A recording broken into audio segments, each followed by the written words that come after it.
وسطی ایشیا، خراسان، کوہکاف سے لے کر فرانس، اٹلی، اسپین اور جرمنی میں بکھرے ہوئے قبائل کا ذکر ملتا ہے۔ ان میں سے بہت سے قبائل خانہ بدوشی ترک کر کے مہذب دنیا میں شامل ہو گئے، لیکن بہت سارے قبائل ایسے بھی ہیں جو آج تک خانہ بدوشی کی زندگی گزار رہے ہیں۔ آپ دیکھ رہے ہیں ان سرچ آف وزڈم، اور آج ہم بات کریں گے ان ٹرائبس کے بارے میں جنہوں نے اپنی ٹرائبل لائف کو چھوڑ کر بہت بڑی سویلائزیشنز کی بنیاد رکھی اور بہت بڑی امپائرز قائم کی۔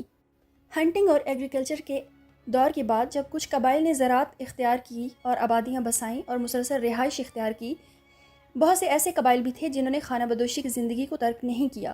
انہوں نے نہ تو آبادیوں میں رہنا پسند کیا اور نہ ہی اپنا خانہ بدوشی کا کلچر چھوڑ کر خود کو بڑی سویلائزیشنز میں ضم کیا۔ اس وجہ سے خانہ بدوشوں اور آبادیوں میں رہنے والے سویلائزڈ لوگوں میں ہمیشہ سے تہذیب اور کلچر کے درمیان تصادم رہا۔ آبادیوں کا رخ کرنے والے قبائل نے ان خانہ بدوشوں کو باربیرین یعنی وحشی کہا، لیکن ان کے بارے میں آراء مختلف ادوار میں تبدیل ہوتی رہیں۔ ابتدا میں باربیرین کے بارے میں یہ سمجھا جاتا تھا کہ یہ سخت جنگجو اور خوفناک لوگ ہوتے ہیں، لہٰذا ان میں اور مہذب لوگوں میں فرق ہے۔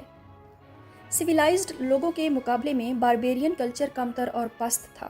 جب قوموں نے بڑے مذاہب کو اختیار کیا جن میں عیسائیت اور اسلام قابل ذکر ہیں، اس دور میں باربیرین کو پیگنز کہہ کر تہذیب سے خارج کر دیا گیا۔ لیکن 17ویں صدی عیسوی میں جب روشن خیالی یعنی انلائٹنمنٹ کا دور آیا تو ان خانہ بدوشوں کے بارے میں آراء جو ہیں وہ چینج ہو گئیں اور انہیں نوبل سیویج یعنی شریف وحشی کہا جانے لگا۔ تاریخ میں ایک تو ان خانہ بدوش لوگوں کا ذکر ہے جو چین، وسطی ایشیا، خراسان اور کوہکاف تک پھیلے ہوئے تھے۔ دوسرے وہ قبائل تھے جو اٹلی، اسپین، جرمنی اور فرانس میں بکھرے ہوئے تھے۔ یہ قبائل بڑی سلطنتوں کے لیے خطرہ کا باعث ہوتے تھے کیونکہ یہ بڑی سلطنتوں کی سرحدوں پر لوٹ مار اور قتل و غارت کرتے تھے۔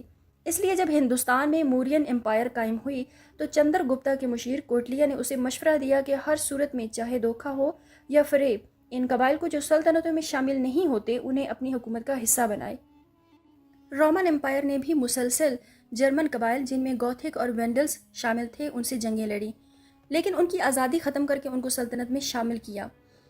چین کے ہان خاندان نے بھی شین نو اور دوسرے قبائل کے حملوں کو روکنے کے لیے 3 طریقے استعمال کیے۔ دیوار چین کی تعمیر مکمل کرائی گئی تاکہ ان کے حملوں کو روکا جا سکے، اس کے ساتھ ساتھ ان سے جنگیں بھی لڑی گئیں، اور آخر میں یہ فیصلہ ہوا کہ چونکہ جنگوں کے اخراجات بہت زیادہ ہوتے ہیں اس لیے انہیں تحفے تحائف دے کر اور شاہی خاندان کی شہزادیوں سے شادیاں کروا کر دوست بنایا جائے۔ لیکن ان تمام کوششوں کے باوجود چین اور خانہ بدوش قبائل کے تعلقات میں کبھی بھی مصلحت نہیں آ سکی۔ سوال یہ پیدا ہوتا ہے کہ خانہ بدوش قبائل کیوں اپنی آزادی پر قائم رہے اور اپنے کلچر کی بنیاد پر طاقتور بنے رہے۔ ان قبائل نے جس کلچر کو فروغ دیا اس میں ان کا مسلسل سفر پر رہنا تھا جو انہیں متحرک رکھتا تھا۔ دوران سفر نئی چراگاہوں کی تلاش اور نیچر کے بارے میں نئے نئے تجربات ہوتے تھے۔ ان کے قبیلے کی تعداد بھی محدود ہوتی تھی اور یہ زیادہ بچے بھی پیدا نہیں ہونے دیتے تھے۔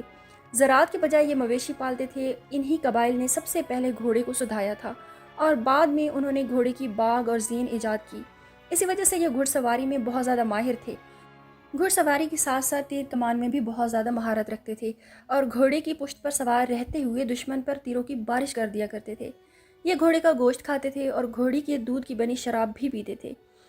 ان کی عورتیں بھی ان کے ساتھ نہ صرف جنگ میں شریک ہوتی تھیں بلکہ سفر کرنے کے لیے گھوڑا گاڑیوں میں سامان بھی لاتی تھیں۔ انہیں قبائل نے آگے چل کر رتھ کی ایجاد کی، جس کی وجہ سے جنگوں میں رتھ کے استعمال نے انہیں جنگوں میں فوقیت دی تھی۔ چونکہ یہ نہ تو ایک جگہ آباد رہتے تھے نہ ہی کھیتی باڑی کرتے تھے، اس لیے روزمرہ کی غذا میں دودھ، دہی وغیرہ شامل تھا، اور جب ان کا گزارا نہیں ہوتا تھا تو یہ آبادیوں میں لوٹ مار کر کے لوگوں کا قتل عام بھی کرتے تھے۔ ان میں سے وہ قبائل جو شاہراہ ریشم کے راستے پر آتے جاتے رہتے تھے وہ پرامن رہنے کے لیے چین جانے والے تاجروں سے معاوضہ طلب کرتے تھے۔ ازبکستان کے خانہ بدوشوں نے مشہور 2 کوہان والے اونٹ کو سدھایا تھا جو سامان تجارت لے کر چین جاتا تھا۔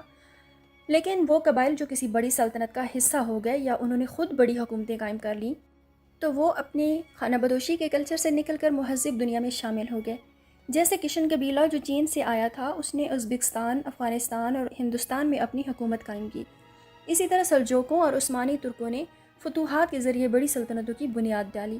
12ویں صدی عیسوی میں چنگیز خان کی رہنمائی میں متحد ہونے والے منگولوں نے چین، وسطی ایشیا، ایران اور عراق تک اپنا اقتدار پھیلایا، اور بالآخر ان کی یہ پھیلی ہوئی سلطنت آہستہ آہستہ زوال پذیر ہوتی چلی گئی اور یہ خود بڑی تہذیبوں میں ضم ہوتے چلے گئے۔ اسی طرح جیسے رومی سلطنت کی جنگیں اسلام اور بدھ مت فرانس، جرمنی، اٹلی، اسپین اور شمالی افریقہ کے خانہ بدوشوں سے مسلسل ہوتی رہیں اور بالآخر سلطنت روما کو جرمن قبائل کے ہاتھوں شکست ہوئی۔ ایک اہم خانہ بدوش قبیلہ ہویتوں کا ہے جو تاریخ کے تمام نشیب و فراز کے باوجود اپنی آزادانہ شناخت کو قائم رکھے ہوئے ہے۔ ان کے بارے میں یہ کہا جاتا ہے کہ یہ ہندوستان سے نکل کر مشرقی یورپ گئے اور رومانیہ میں طویل قیام کی وجہ سے ان کی زبان کو روما کہا جاتا ہے۔ ابتدا میں یہ لوگ بیل گاڑیوں پر سفر کرتے تھے، لیکن اب کاروان میں ایک جگہ سے دوسری جگہ جاتے ہیں۔ یہ تقریباً یورپ کے ہر ملک میں پھیلے ہوئے ہیں، لیکن حکومتوں کی کوششوں کے باوجود مستقل رہائش اختیار نہیں کی۔ چونکہ یہ عام لوگوں سے علیحدہ رہتے ہیں، اس لیے ان کے بارے میں طرح طرح کی افواہیں شامل ہیں اور انہیں شک و شبہ کی نظر سے دیکھا جاتا ہے۔ پروشیا یعنی جرمنی کے حکمران فریڈرک سیکنڈ نے یہ حکم دیا تھا کہ ہر 16 سال کے جپسی یعنی خانہ بدوش کو پھانسی دے دی جائے۔ جب جرمنی میں نازی پارٹی اقتدار میں آئی تو اس نے بھی انہیں آریہ نسل کی پاکیزگی کے لیے خطرہ سمجھا اور انہیں کنسنٹریشن کیمپس میں گیس چیمبرز کے ذریعے قتل کروا دیا گیا۔ جپسی لوگ پرامن خانہ بدوش ہیں، یہ لڑائی اور جنگوں سے دور رہتے ہیں۔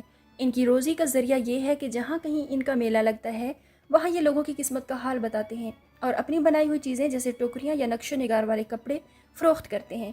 یہ جپسی امریکہ تک بھی پہنچ چکے ہیں، لیکن وہاں بھی خانہ بدوش ہی ہیں۔